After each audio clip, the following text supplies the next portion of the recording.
Señor Adolfo Fábrega, ¿qué piensa usted de esto? ¿A qué tenemos ya los panameños que dedicarnos durante estos 5 años a partir del 1 de julio? Bueno, siempre hemos tenido que dedicarnos a trabajar, que es lo que sabemos hacer, es lo que ha caracterizado al panameño que verdaderamente echa para adelante este país Estoy escuchando. y es cuestión de seguir adelante con optimismo. Yo pienso que en efecto el presidente electo Mulino en tan solo 2 discursos nos ha dado algo de optimismo y creo que ha dicho las cosas que se tenían que decir. Ahora lo que queda es la ejecución y que pues el accionar demuestre lo que ya ha planteado y lo que ha prometido, que definitivamente es muy prometedor. Entonces, ¿qué nos queda como panameños? Seguir confiando en nuestro país y seguir echando adelante. Como Cámara de Comercio, Industrias y Agricultura, siempre vamos a mantenernos positivos porque pensamos que este país tiene muchas oportunidades y ese es el plan en este momento. ¿Cuáles son los retos del país que debe enfrentar inmediatamente a partir del 1 de julio en temas de prioridad, fundamentalmente el nuevo gobierno? Ya uno de los temas que nosotros consideramos que ya es impostergable es, por supuesto, el del IBM, ¿no? Consideramos que la situación financiera del programa de la Caja del Seguro Social ya está en un punto de urgencia, ya está en un punto de una toma de decisión, principalmente por el hecho de que una decisión de esa magnitud no es algo que se puede dar de la noche a la mañana, no es algo que se puede dar sin la debida consulta. Si bien es cierto, ya están los estudios realizados, hay diversos estudios que dicen exactamente cuál es la situación y dicen exactamente cuáles son las alternativas, pero de todas maneras, digamos que son, en términos de alternativas, como variables en una ecuación. Puedes subirlas o bajarlas dependiendo de qué piensas que puede ser el mejor resultado financiero. Esto es un tema prácticamente matemático de cómo debe quedar las finanzas de ese programa y por ende entonces el cómo modificas los diferentes parámetros va a ser una discusión que debe ser abierta y debe involucrar a todos los sectores. Pero aunado a eso también hay ineficiencias muy críticas dentro de la administración y tienen que tomarse en cuenta porque esas ineficiencias deben automáticamente ser eliminadas de manera que no sean un consumo de recursos financieros que ya de por sí es un problema en ese programa. Entonces el IBM definitivamente diría yo que es uno de los impostergables, pero yo lo pondría como el número uno en este caso.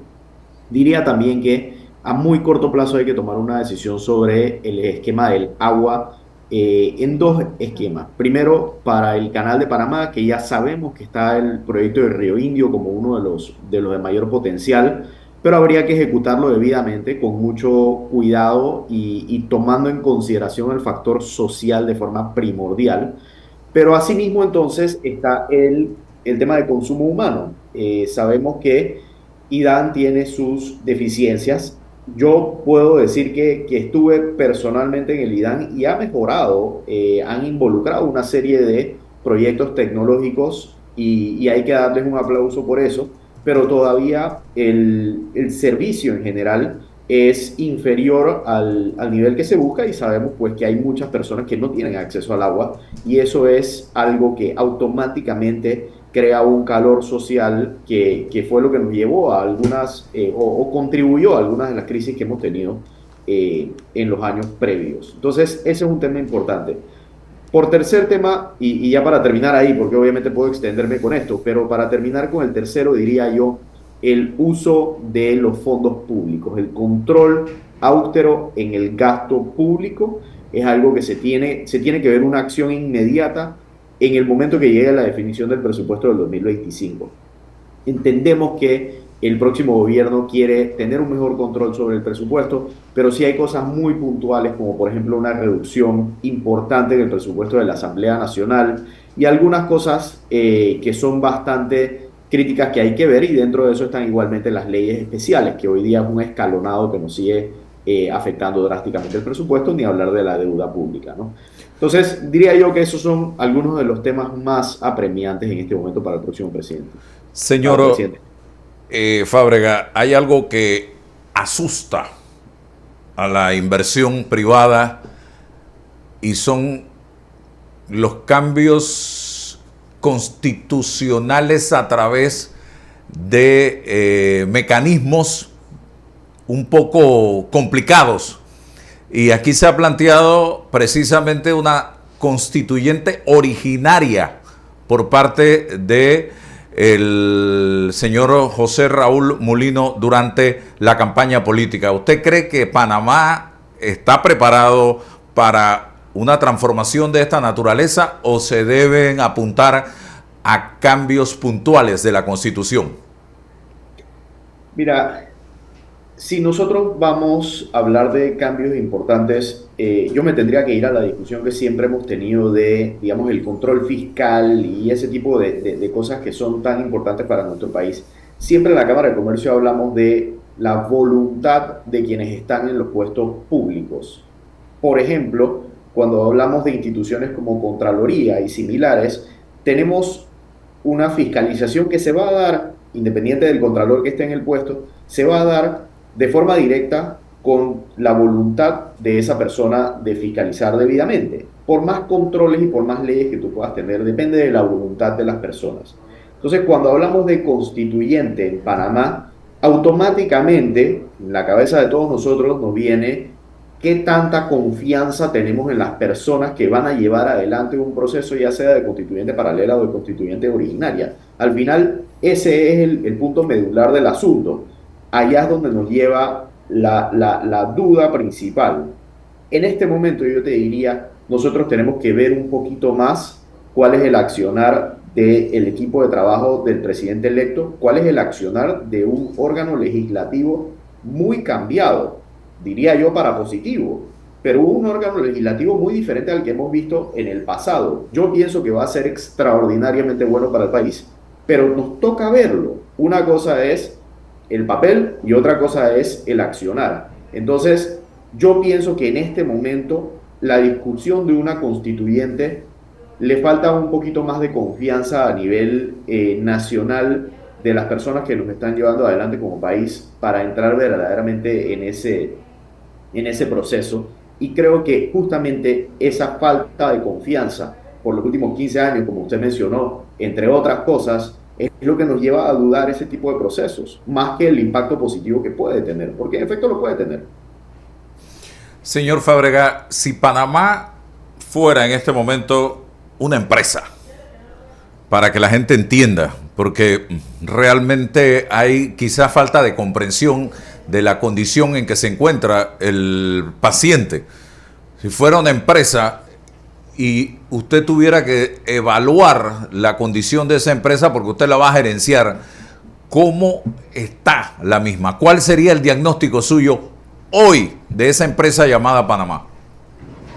Bueno, mira, esa pregunta es muy interesante y la pérdida del grado de inversión es justamente un resultado de calificadoras internacionales viendo a Panamá como una empresa, porque eso es lo que hacen, ven a países como empresa, porque tú tienes que ver la posibilidad de colocar instrumentos financieros va directamente relacionada al bienestar financiero de una empresa o un país.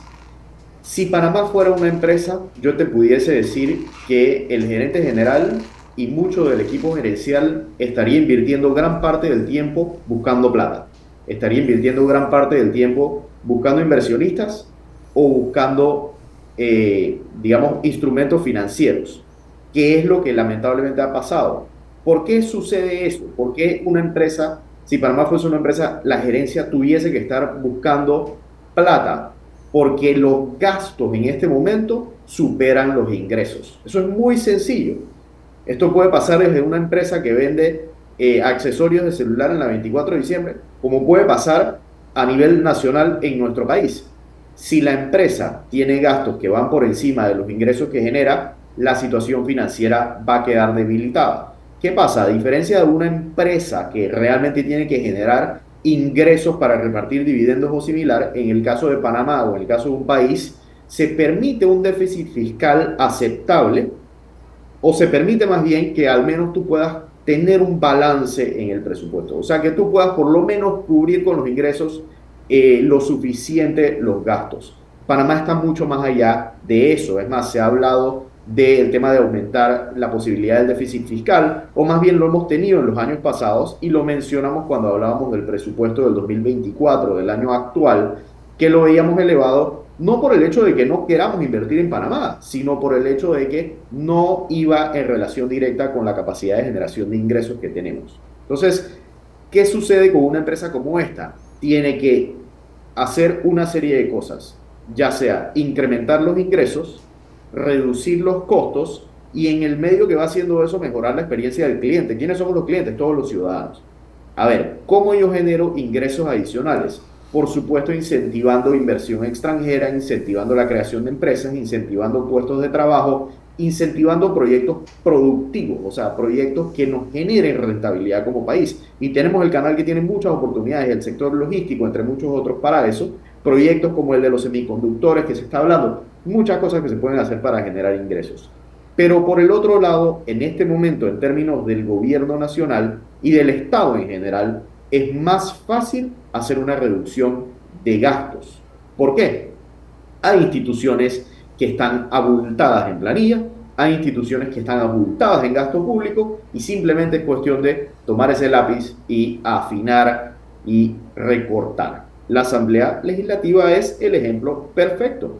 Esas son cosas que queremos ver a corto plazo este año para que en el 2025 tengamos un presupuesto más austero. Sabemos que hay situaciones que no puedes obviar. El servicio de la deuda ya va a pegar 6.000 millones de dólares. Eso es una cantidad exorbitante. Exorbitante. Ojo, estoy hablando del servicio de la deuda y eso incluye amortizaciones, pero igual, es una cantidad exorbitante sobre lo que tenemos que desembolsar como país. Y está entonces el esquema de leyes especiales que cada día agarra un protagonismo más importante sobre el presupuesto nacional. Y eso es puramente funcionamiento. Esas son las cosas que nos va a tocar atacar a corto plazo en lo que queda de este año. Sin temor a equivocarme, el servicio de la deuda de Panamá, del que usted habla, cuidado, y es el presupuesto de un país centroamericano. No, por supuesto que lo es, por supuesto que lo es. Así es.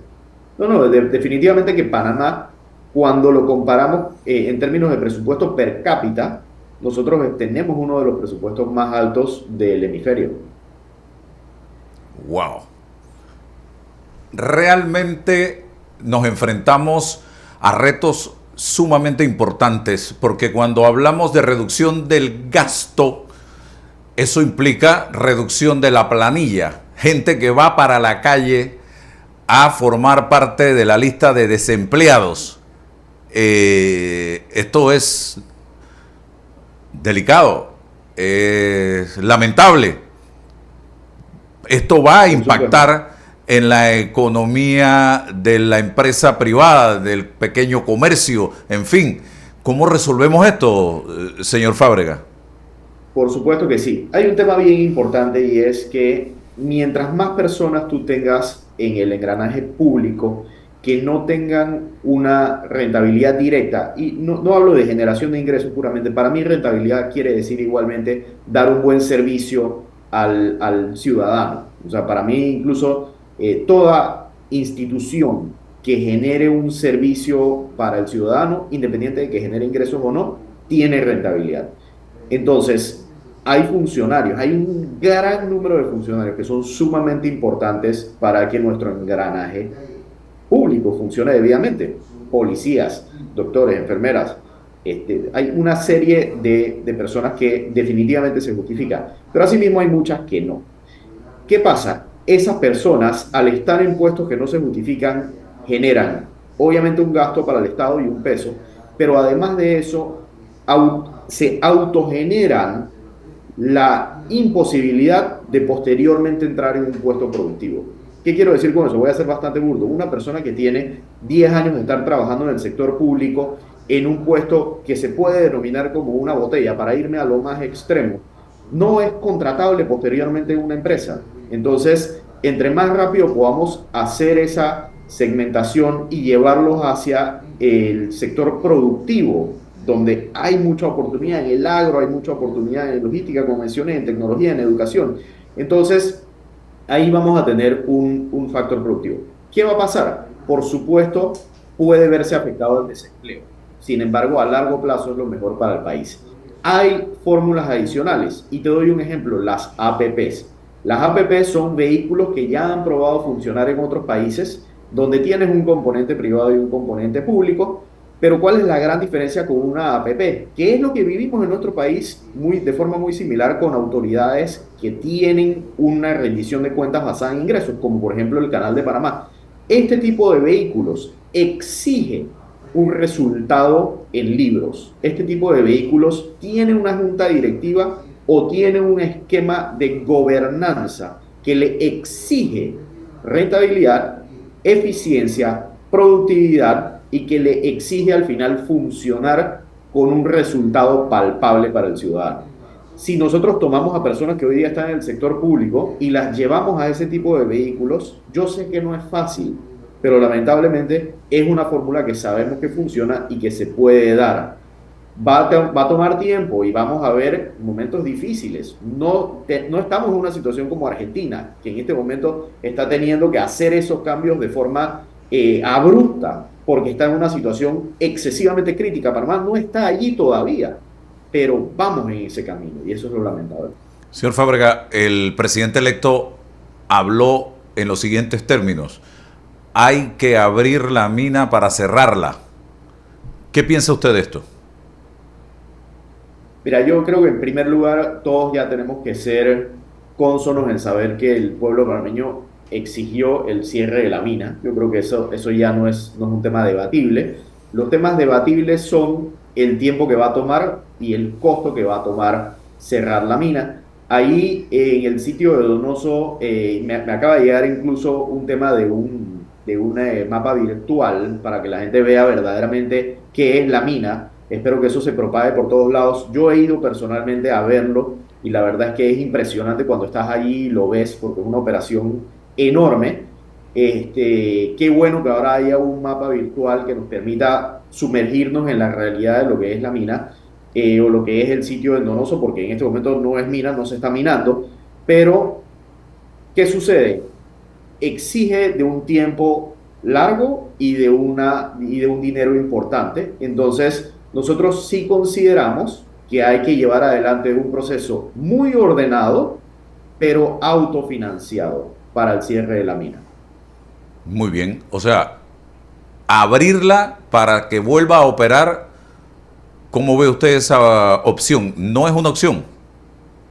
No, es que autofinanciar el cierre de la mina quiere decir que tienes que operar de una forma controlada y Ok. ordenada, ya no buscando rentabilidad como en algún momento se hizo, sino buscando cerrar de forma muy ordenada, pensando en el ambiente como número uno, número dos y número tres, pero sin restarle, digo, es que es un tema que lamentablemente no se puede obviar, que requiere de un monto importante para poder llevar adelante un cierre ordenado. Lamentablemente no podemos tapar el sol con un dedo, ¿no?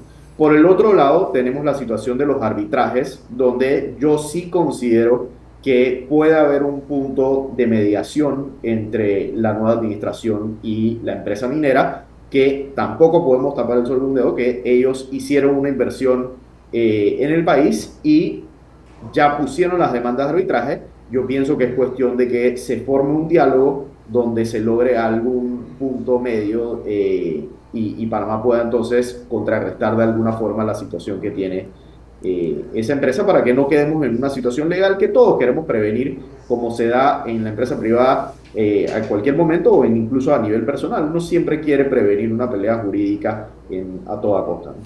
Cierro. A ver, me gustaría conocer qué interpretó usted de la elección del 5 de mayo y la forma como votaron los panameños, principalmente en la Asamblea Nacional. Mira, para mí lo más importante, o al menos producto de mi lectura, lo más importante fue un rechazo directo al clientelismo y al populismo. Fue un rechazo directo a la inversión en votos. ¿Por qué? Los votos, vamos a decir a nivel presidencial, los votos emitidos fueron indirectamente proporcionales a la cantidad de plata que tenían las campañas. Entre más plata tenían las campañas, menos votos sacaron. Eso tiene que ser una lectura muy clara. Ya he visto personas que me han dicho, no, pero es que tal va a tener mucha plata para el 2029. Oye, pero no acabas de ver lo que acaba de suceder el 5 de mayo. Ya a la gente no le interesa que, bueno, que si me diste más camisas y voy a votar por ti, ya no funciona así, señores. Ya no funciona así. Y el 5 de mayo fue un mensaje directo para que esperemos los políticos de nuestro país se den cuenta que ya no funciona así. Por el otro lado, el hecho de que hayan salido tantos independientes, me quito el sombrero a que ese equipo logró y supo jugar con las reglas a su favor, con las reglas del juego que estaban establecidas a su favor, y ahí está el resultado y creo que va a ser positivo. Ya hemos visto algunas comunicaciones que nos hacen ver que está siendo positivo, pero también es un mensaje muy importante de la ciudadanía de decir, atrás con el esquema partidista clientelista, vamos a buscar una nueva fórmula para ver si nos lleva a donde queremos, y ese rechazo del clientelismo y de ese populismo que yo simplemente prometo y prometo y prometo, se vio evidente y en eso lo aplaudo. Yo sí tengo que darle el reconocimiento al pueblo panameño, a todos nosotros, de que no somos tan ignorantes como algunos políticos piensan que somos. Cuando llega el momento de las urnas, le metemos un poco de cabeza y eso fue bastante bueno. Muchas gracias, don Adolfo Fábrega, por estar con nosotros en la mañana de hoy. Interesante plática con usted sobre la situación actual del país y los retos que tiene Muchas el gracias. próximo gobierno.